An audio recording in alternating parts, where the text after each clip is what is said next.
Դուք արդյոք համարում եք, որ ուժեղ Հայաստան կուսակցության Սամվել Կարապետյանին ներուված Պուտինի այս խոսքերը։ Եթե Նիկոլ Փաշինյանը գտնվելով Ռուսաստանում նշում է, որ Արցախը ճանաչել է Ադրբեջանի տարածքային ամբողջականության մաս, միայն այն բանից հետո, երբ նշում է իր բառերն եմ ցիտում, ասում է, որ Վլադիմիր Պուտինն է այդպես ասել եւ ինքը սպասում էր այդ հայտարարությունը, որպեսզի ինքը եւս կրկներ դա, ապա կարելի է ասել, որ այդ ժամանակ Հայաստանի Հանրապետության վարչապետը ղեկավարում էր տպավորությունը ինչ-որ մեկի կողմից։ Ինքը կարելի է ասել, որ ինչ-որ մեկին էր սպասում ինչ-որ մի հայտարարություն անելու համար, իսկ Հայաստանի Հանրապետության վարչապետը արդյոք պիտի սպասի ինչ-որ մեկին, նաեւ այսպես ասեմ, որպեսզի ճանաչի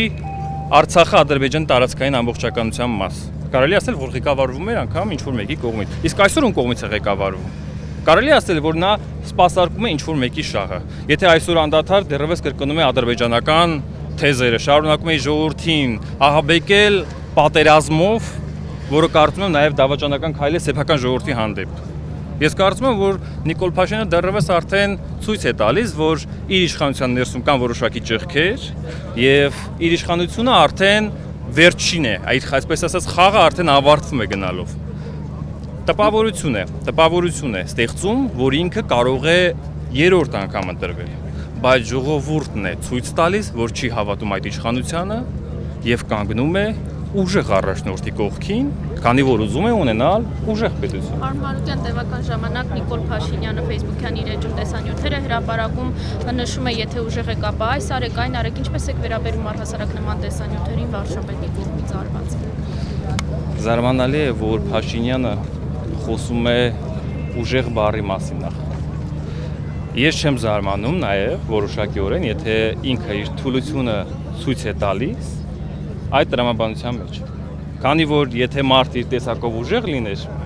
դիմացինին ուժեղ չէր կոչի։ Ես կարծում եմ ինքն էլ է հասկանում շատ լավ, որ այո,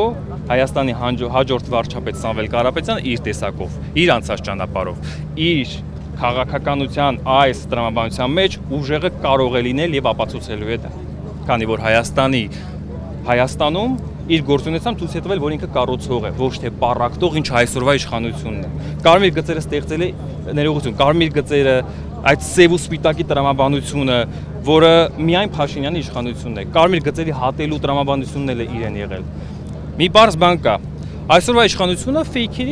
ֆեյքեր է վարձում, որպեսզի մեր բոլորիս, անգամ ձեր լրատվամիջոցների տակ հայհոյանքներ գրեն։ Ես մի բան եմ ուզում ձեզ ցույց տալ, որը կարևոր է նաև մեր հայրենակիցների համար, թե ինչ է իշխանության պատկերը։ Տեսեք, այստեղ իշխանական մեկ ֆեյք է։ Հիսուս Քրիստոսի նկարով։ Այս մարդկանց պատկերը, սիրելի գործընկերներ։ Այս մարդիկ այս պատկերներով հայհոյանքներ են գրում Հայաստանի Հանրապետության քաղաքացու մեկնաբանություններով։ Այս է իրենց պատկերը։ Սրբանկարները, սուրբ նկարները օգտագործում են, որպեսզի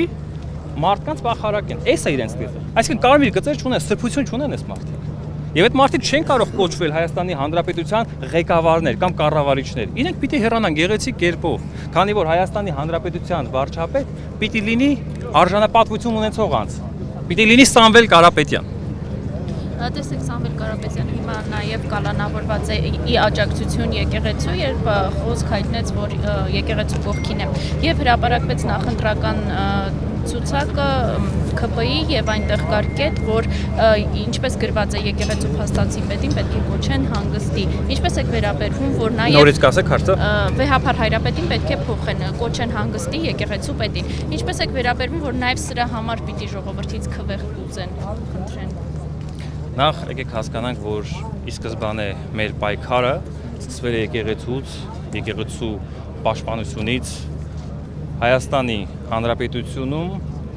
կա վեհապար հայրապետ։ Ինչքան էլ որ դա Նիկոլ Փաշինյանը չի ընդունում, դա իր փոքրիկ խմբակի համար կարող է չլինել, բայց Հայաստանի Հանրապետության քաղաքացին ցույց է տվել, որ ունի մեկ վեհապար հայրապետ։ Արդեն քանի, կարծեմ ես չեմ սխալվում, ես վերջում մեկ նախորդ դատի օրը ես արձանագրել եմ, որ 2 օր չի զեղչվել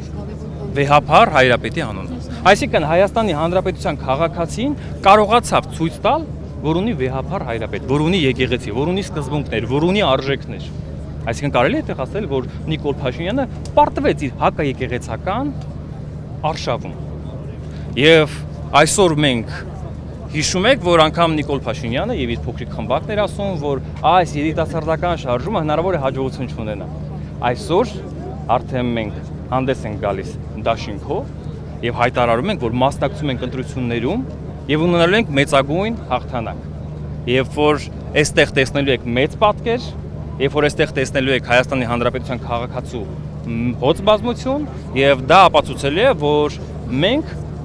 ունենք մեծ կոնսոլիդացիա, որտեղ ցույց ենք տալիս, որ Նիկոլ Փաշինյանը չի լինելու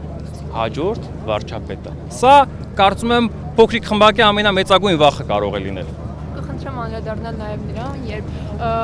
ազգային ժողովի ամբիոնից Հայկ Կոնջորյանը հայտարարեց, որ իրենք բեռաշկի ուտելով ավելի մեծ քաղաքական օրակարգ են ստեղծում, քան ընդդիմադիր ուժերը։ Զարմանալի է, որ իրենք փորձում են իրենց, տեսեք, հետաքրքիր մի բան կա,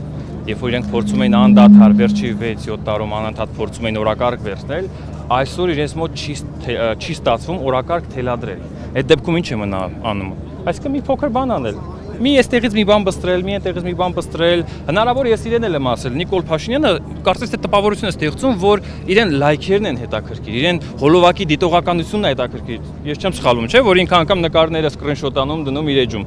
Ես իրեն առաջարկում եմ դուրս գալ փողոցով, մերկ վազել եւ բղավել Էվրիկա։ Հնարավոր այդպես ավելի շատ լայքեր, այդպես ավելի լավ օրակարգ ստեղծեն։ Դա իրենց բնորոշ է։ Շնորհակալ։ Բաժանորդագրվեք Արմատ մեդիայի ալիքներին սոցցանցերում։ Հետևեք մեզ նաև Armat Media AM կայքում։